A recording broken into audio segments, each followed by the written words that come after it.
Hello, I'm Tim Harris. This is Julie Harris, and this is Real Estate Coaching Radio. That's right. So make sure that you hit the subscribe button so you won't miss any future episodes. Thanks again for popping by. Hit that like button, and don't forget to leave your comments and questions so we can get right back with you. We will. Thank you for continuing to make our podcast, Real Estate Coaching Radio, the #1 listened to podcast for real estate professionals in at least the United States. And let us know what you think about this video. Leave your comments below. Thank you. 3, 2, 1, and we are back. And I want to thank all of you for giving us so much positive feedback about this topic. This is a topic that Julie and I are 100% confident is going to have a positive influence on all of your businesses. And if you're listening to the fourth day of our production here, what we're focusing on are the 10, really it's probably going to end up being 11 or 12 lead generation systems that most agents lean into. And so here's typically what happens. Real estate agent gets their license. Real estate agent discovers the lead generation system. Real estate agent stays with that lead generation system, hell or high water, without actually having taken a real, frankly, hard look at the pluses and the minuses of that lead generation system.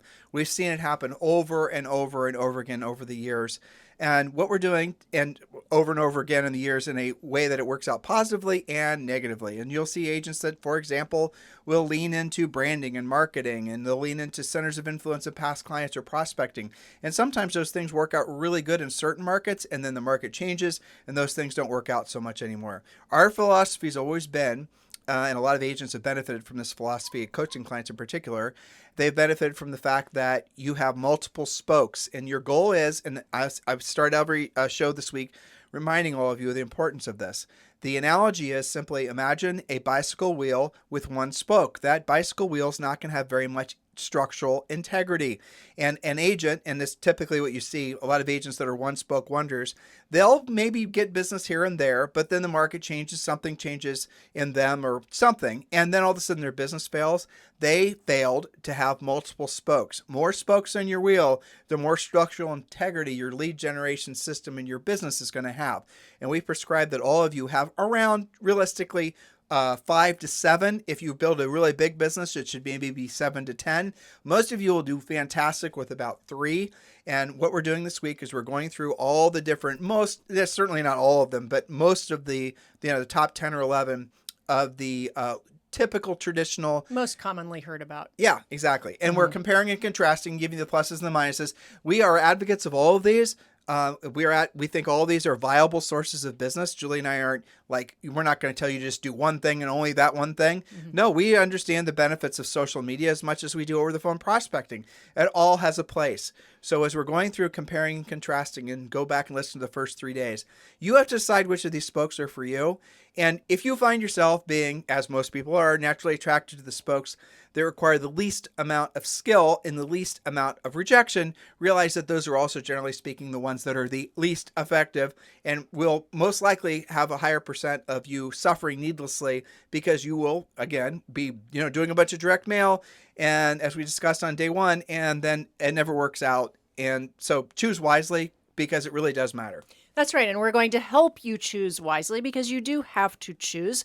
Failure to plan means you are planning to fail. So if you don't have a lead generation plan, if you're not building your spokes in the wheel, well, you are subject to the whims of the market, which is not a plan. So we're going to help you decide based on your skill level, maybe a little bit of your personality, a lot about your market, your average sale price. Is it expensive? Isn't it expensive? Time, your cost of money, etc. And how effective are these things? So this is day 4 of our 5-part series where we are dissecting this for you. And our next spoke in the wheel to take a hard look at is referral fee companies. Now, there are tons of these, and our Premier Coaching members get a very comprehensive list. We're always testing those links out and reporting on how much each of these cost.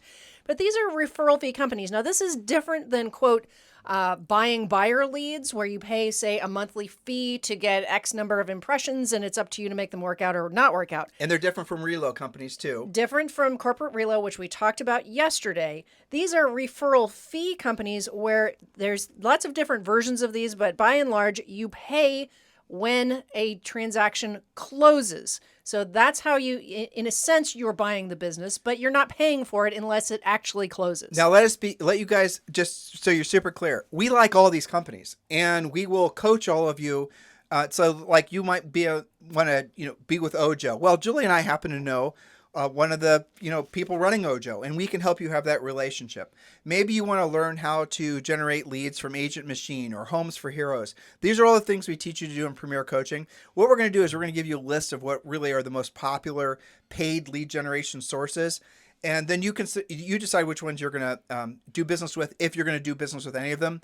If you're building a lead generation spoke, what are the pluses and minuses of the companies we're about to rattle off? Well, it is a passive source of business. The business will come to you. Generally speaking, it's going to be a better quality lead, I would say, in most cases. In some cases, they're actually going to have pre-qualified the lead. That's right. And then you're going to then have to pay a referral fee when it closes. So it's not going to be something where you're paying just for leads. Like if you were doing pay-per-click, you're just paying for leads. Whether that lead actually becomes a closed transaction is a totally different conversation. So these are verified sources of business that some of our top coaching clients have worked with. It's not the most profitable source of business. It's not the most predictable source of business, but it is a verified, predictable, duplicatable in the sense that, if you have a relationship with 5 or 6 of these, probability is on your side that you're going to be getting consistent business from at least a couple of them. That's right. I look at it as a spoke per se when you're working the combination. No one of these is going to generate at a high enough level that you can count on it because you can't tell me. I mean, it's predictable in the sense that the leads have been vetted and they really do want to do a transaction. But it's unpredictable because you can't tell me that, for example, Home Light's going to give you 5 deals this year. It might be 0. It might be 10.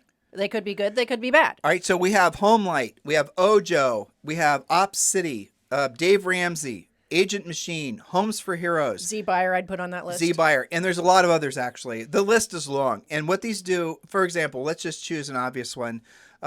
Dave Ramsey, okay? So what Dave Ramsey does is obviously he has a syndicated radio show, podcasting, books, and the whole thing.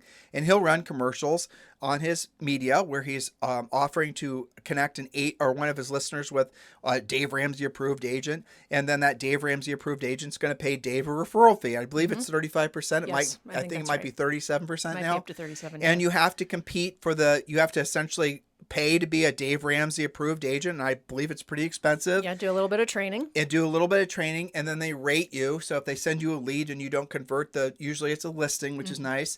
And if you don't have very high status or a rating with them, you won't get much more business from them. That's right. So they're holding you accountable to the results that you get. It's not exactly a slam dunk every time. Now, when you are winning those listings and you are able to compete, they do tend to be decent leads because in this case, they've gone through his financial coaching. They have a real down payment, decent credit, and the rest. Now, Dave Ramsey leads are pretty well organized. They have an actual system together. There's things that you have to do, but that's a good example. Now, but Dave Ramsey, for example, there's a lot of other companies. Dave Ramsey is probably saturated. You're hearing that word a lot this week. You may not be able to get in. And you may not be able to get in. In a lot of these areas, you just simply, they don't have any capacity. They have enough agents there.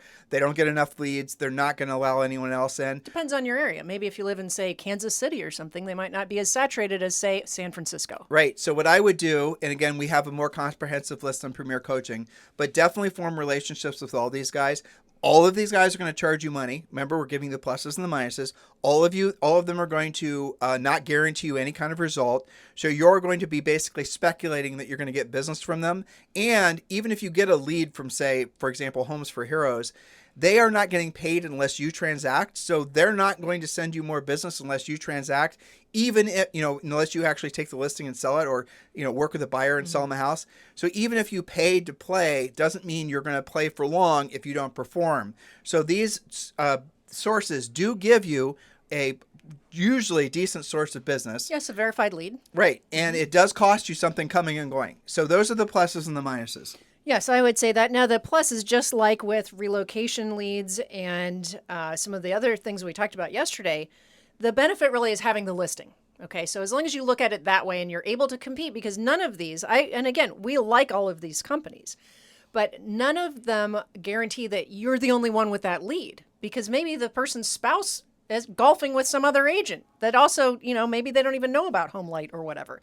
So I look at it, again, as more of a supplemental source versus a standalone strong spoke. All right, so we're moving into the next source of business.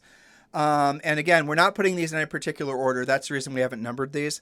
So again, remember, you're deciding what order you're going to be building your spokes. We're asking you to take into consideration the cost of the lead source, and we're asking you to take into consideration where essentially it's a passive or a proactive source of business. If it's passive, that means you're waiting around for the lead to come in. If it's proactive, that means you're going after and getting the lead. And it's more predictable. You're in more control. Right. It's the predictable and duplicatable part that you need to start deciding whether you're wanting to have a business and frankly a life that's predicated on a lot of hopium. And that's what's going to happen with most of these. Like, if you look back at the list over the last few days, right? We had referral fee companies. That's it's hopium. Relocation companies. That's hopium. Geographic farming, probate. Notice of default distress is a little bit less hopium. Open houses a little bit less. New construction a little bit less. But you guys get the concept here.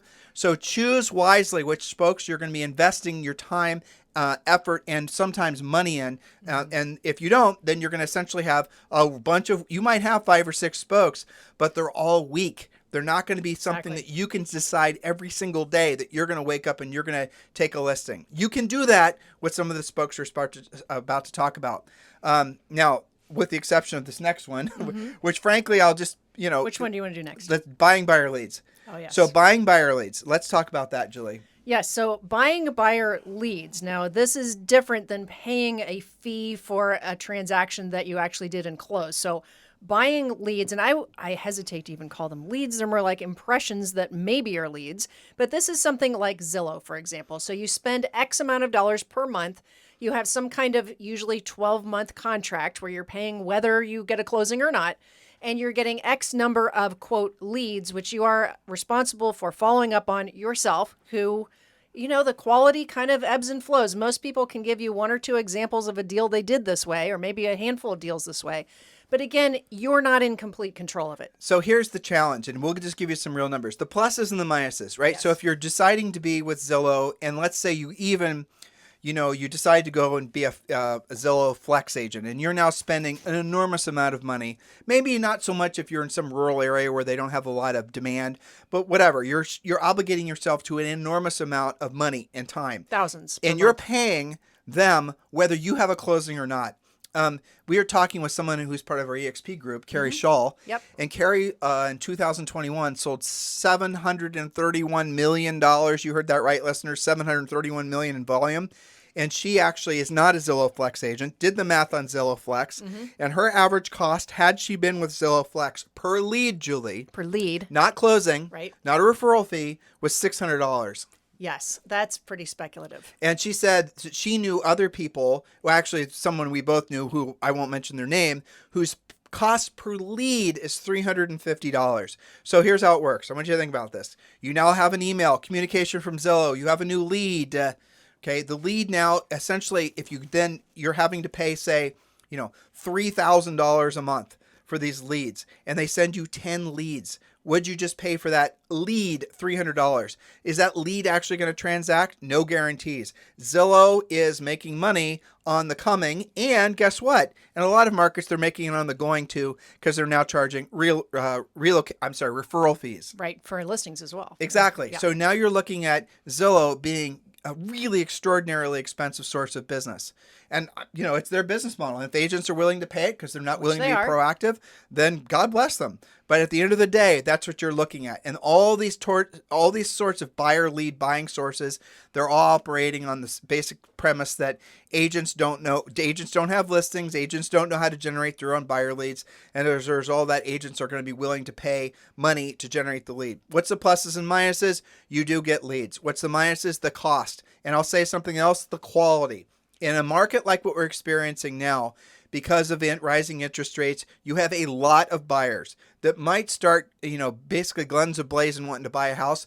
But when the interest rates go up or something happens, they take themselves out of the market. And that's what a lot of you are experiencing. Now, I'm going to take an aside. One of the things we always ask you to do is when deciding where to put your energies, always focus on taking listings, becoming a listing agent.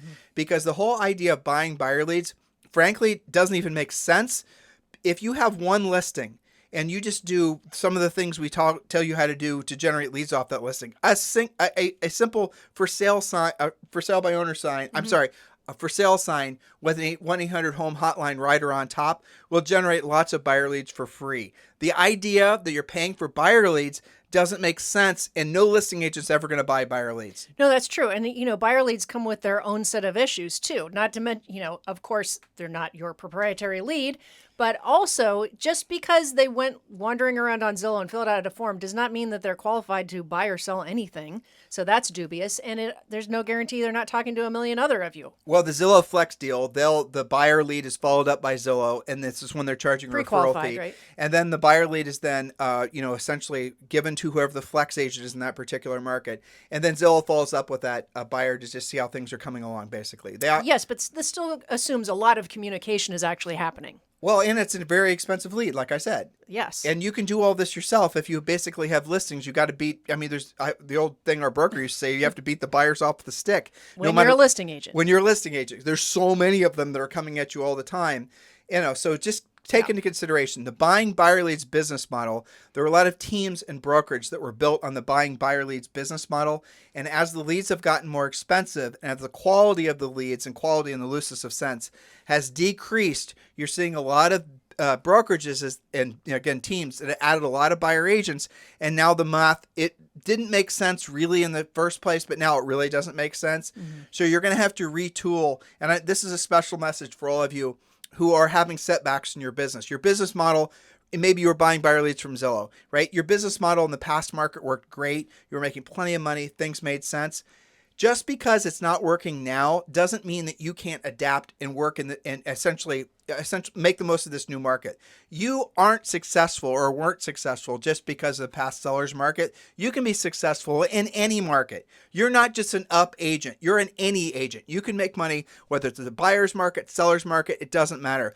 If you're one of these teams or your brokerage or something like that, and you're stuck in a rut and you're wondering what the heck is your future going to hold for you because the business model that you've been using for years where you have a team and you have, agents working for you, all of a sudden it's not working at the same level, that's okay. Learn how to adapt. Learn how to evolve. And that's why we're talking about not just one source to hang your hat on, multiple sources of business so that you can have that flexibility and versatility to generate in many different ways. What would you like to talk about next? Well, you had social media lead generation, which we should talk about next. But also, I think that we needed to almost have marketing. See, marketing's kind of convoluted. Right. It almost should be in its own bucket. So let's talk about social media lead generation. All right. So you do and should include social media in your lead generation. It should be one of your spokes for sure. Because, and this is really the most practical way of thinking of it, people will go to social media to read about you, to check about you, to build some level of familiarity to with investigate you, to see whether, in some cases, they even want to call you back if they want to set an appointment with you, how you compare to somebody else they might be talking to or their spouse might be talking to. It is a secret profiling that's going on, which you may or may not even hear about, right? I do this when we get new coaching clients sometimes. So the pluses and the minuses. The social media, when you're going to do it right, if you're not just going to basically have some bot do all your posting for you, does take a lot of time. If you're going to start making videos and things like that, it does take a lot of time and it does take a lot of repetition. If you're going to do social media and you really want to be impactful, you have to do it for an extraordinary long period of time. You will occasionally generate leads from it, almost always buyer leads. Again, we look at social media for what we really believe it to be. And some people will call it brand building. And since that's the modern vernacular, let's just call it that. Social media is brand building. Social media is making it so that people in your local market, again, when doing research on you, are going to see that, they feel comfortable with you. That's the essence of it. And you can, and we do believe actually over time, what social media is, I'm going to take a slightly different turn. The big forms of media used to be, and they still are to a lesser extent, but they're very expensive, radio, TV, and billboards and things like that. Mass media, right? Yep. So mass media has been replaced by social media, and it's so much more effective. And here's what the real major difference is. With social media, it's not just you talking about, it's not you just messaging. It's you messaging and then having a communication and forming a relationship. That's the difference. But also, listen to what I just said. If you're not willing to form the relationship with the people, if they're not responding to what you're putting out there, then you're just, in essence, wasting your time. We always suggest that all of you, and it doesn't matter where you are in your career, always have profiles or have essentially social media set up on really LinkedIn, Instagram, YouTube, and Facebook. Have it on and have the same picture, have the same description, same phone numbers. And there are systems where you can put up one post, like for example, on our social media, we'll have a, how do I focus in on this? All right. So if you have to choose what you're really going to focus on and really dominate, here's the answer: YouTube Shorts. Put all your best effort into YouTube short videos. And the way you can make those is it's a minute or two. You talk about a topic that's obviously relevant to your local buyers and sellers.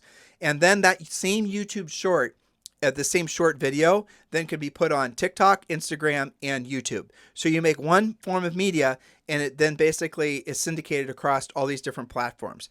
Now, if you do that over time, now this is the downside. If you do it over time and you make literally thousands of videos and thousands of social media posts, you will, for people that are paying attention to that particular platform, call it Instagram, and they happen to be following you, you will start to build a high level of brand recognition, name recognition, which is similar to, say, for example, doing geographic farming. You guys get it? So the idea behind geographic farming is you mail postcards to a particular area, and when people think real estate, they think, Tim and Julie Harris. Well, now social media conceptually has that same ability to have that same, branding power, just obviously online. That's the concept behind it.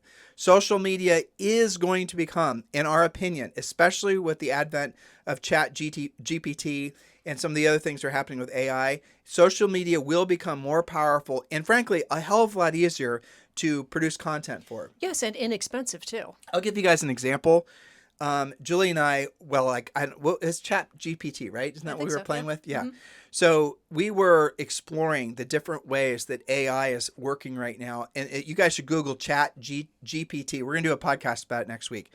And you can put, this is what I did this morning. You know what? I should read this. Am I online? I think I am going to read it. All right. I'm going to tell you guys, you guys will find this funny, hopefully. I was doing something. I put in the keywords into Chat GPT. You're going to read that? Sure. I'll read it in a second. I put in into Chat GPT. I put in Maxie, French Bulldog, Zoe Grace Harris, and I think I put something, maybe another couple keywords. And then I said, write a poem about Max, the French Bulldog, and Zoe, his friend. His friend, right? Yeah. And that's all I said. I said, basically, these are the keywords, and write me a poem. And this is what Chat GPT wrote. I did not have anything to do with this. Yes, based on just what you fed into it. Here's what it was. Maxie the French Bulldog was a pup of high renown. He was playful and energetic, never slowing down. Zoe was a little girl with big bright eyes and a smile. She and Maxie were the best of friends for miles and miles. Together they roamed the fields, chasing butterflies and bees. Maxie would bark and play fetch while Zoe climbed the trees. In the evenings they'd curl up in the soft grassy bed, watching the stars twinkle above as they talked and laughed. Maxie was always there to protect and defend. He'd watch over Zoe day and night until the very end. For Maxie knew that Zoe was his special little girl, and he loved her more than anything in this whole wide world. So here's to Maxie and Zoe, a pair that can't be beat. May their friendship never end and their love stay sweet. For they are the best of friends through good times and through strife. Maxie the French Bulldog and Zoe the light of his life. Now, I stayed up till like 1 a.m., maybe even 2 a.m. last night, just testing how this thing works. And it's free, by the way. Again, I think the URL, just put in Chat GPT and you'll find it. And it's free and it's open source. So why am I telling you this with regards to social media? And not difficult to use. It's very easy. You just put in some keywords. But like, for example, Julie and I obviously do a ton of writing, too much writing, right? And I wrote, okay, how about this? All the show descriptions on YouTube and on iTunes for this week's podcast were all written by AI. I didn't do it. I just put in a few keywords and it did it. Normally, Julie and I have to write them ourselves. And I put in, so moving back to Chat GPT, how is this relevant? Mm-hmm. So a lot of you have not wanted to participate on social because there's an enormous black hole of time and you do have to actually do a lot of writing and content creation, not with Chat GPT. I'll give you guys another one. Here, I'll scroll up. Did I put this in? I did. Okay. There's one I did. Did you see that one? That was good. I put in 10, let's see, write 10 tweets. Let me find it. Well, I'll find it later. Write 10 tweets about the real estate market in 2022 from the perspective of an investor or something like that. I was just testing, right? Yep. And it would write instantly 10 really good tweets. And so I don't want to explain how it works because frankly, I don't really understand. All I know is it's an enormous time savings. So if you're thinking about how can I get into social without basically spending all my waking hours doing it, I am already so busy. You guys got to lean into this because you're going to be astonished. I certainly am by what it can provide. Now, you want to hear something really crazy? You guys ready for this? You're going to be able to make, and I'm not making this up. It's called, what is it called? Podcast.ai or something? Isn't that what it's called? So. Right. So I thought, well, is there an AI that can take our voices, since there's thousands and thousands of hours of our podcast, right? We've done thousands of shows, 5,000 shows, Probably basically. hundreds of thousands of hours. Yeah. Can we load our past recordings of all of our podcasts into an AI widget and have that AI widget then create new podcasts? So like if we wanted to create a podcast on, say, for example, how to use ChatGPT for social media, will that actually work? I thought, well, that sounds like a great idea. Yeah. Talk about time savings, right? I think Right. all you guys get what I'm saying. Okay, well, guess what I discovered? Yes, there's a company that's using open source AI, and they're creating exactly that same widget. And I came across, and Julie and I over lunch today, listened to an interview between Joe Rogan and Steve Jobs. Yes. Now, Joe Rogan didn't interview Steve Jobs. And so what this thing did is it went into all of Joe's and Steve's audio recordings available on the internet, memorized their voices. Everything was exact. You could not tell a difference between listening to a real podcast or listening to them talk. Everything was perfect. Nothing sounded stupid or obvious. And that Joe never interviewed Steve Jobs except in this simulation done by AI. You guys understanding what I'm saying here? So there are going to also be, you ready for this? AI short videos. So you're going to be able to, yes, you heard me correct, start creating AI videos. If you don't want to create shorts, if a lot of you have been avoiding doing it, I get it. You're busy. You just don't feel comfortable doing it. There's going to be AI that's going to be available, I'm guessing, in the next 3 years or less, where you're going to be able to say, make me a short video. You're going to have to take a bunch of pictures of yourself, maybe some short video of yourself, just so the AI can essentially have your likeness. You're probably also going to have to read something.